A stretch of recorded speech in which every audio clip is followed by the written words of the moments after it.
Tayong mga mommy, iniisip talaga natin o gumagawa talaga tayo ng paraan kung paano pa mapapahaba yung crispiness sa mga prito na ginagawa natin.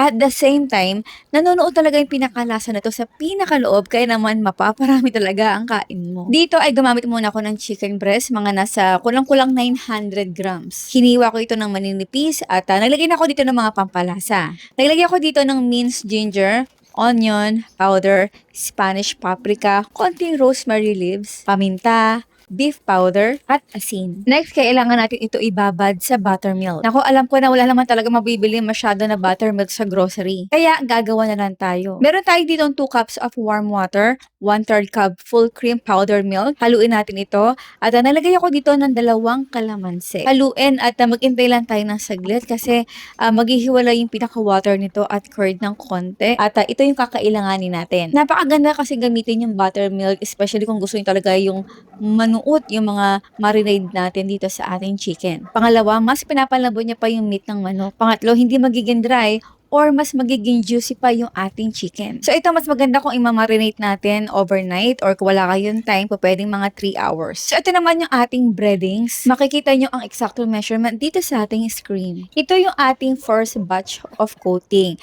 So sinala ko lang konti yung ating chicken dito at nilagay ito directly dito sa ating breading mix. So haluin lang natin ito hanggang sa matotally coat na yung ating chicken. At dito naman sa ating marinade sauce, ayan, nagdagdag lang ako dito ng mga 2 liters of water. Alam ko may magko-comment na, naku, matrabaho naman yan. Pwede namang isang coat lang.